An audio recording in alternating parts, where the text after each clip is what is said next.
اس کرم کا کرو شکر کیسے ادا، اس کرم کا کرو شکر کیسے ادا۔ آج کل مسئلہ جو ہے، چونکہ خلافت کی بات چل رہی ہے تو اسی کی متعلق ملتا جلتا جو ہے ایک مسئلہ ہے۔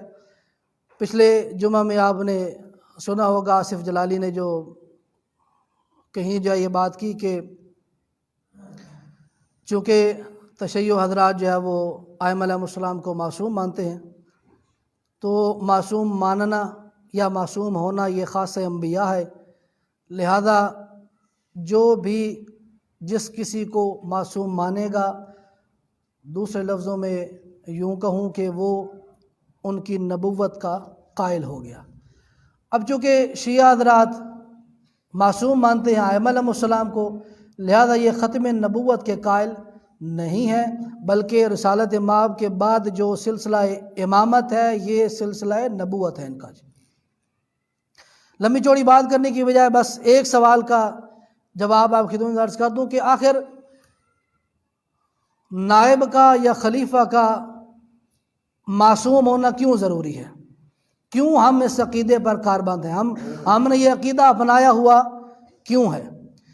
دیکھیے، خداوند متعال کی طرف سے نبی مکرم یا سلسلہ انبیاء کا آنا، نعوذ باللہ کوئی نبی کسی ظلم و بربریت میں، کسی جھوٹ، کسی گناہ میں مصروف نظر آتا تو آپ بتائیں کہ کیا اس نبی کی لائی ہوئی باقی تعلیمات پر کوئی بندہ اعتماد کرتا؟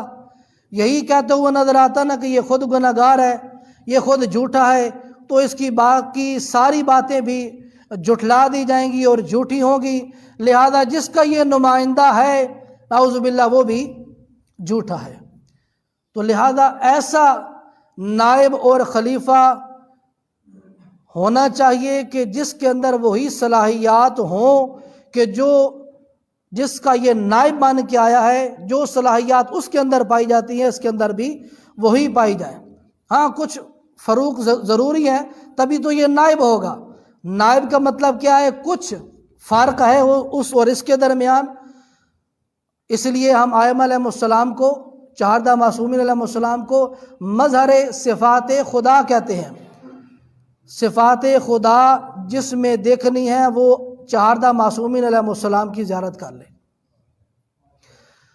اب سوال یہ ہے کہ ہم نے معصومین علیہم السلام یعنی ائمہ علیہم السلام کو ہم نے معصوم کیوں مانا؟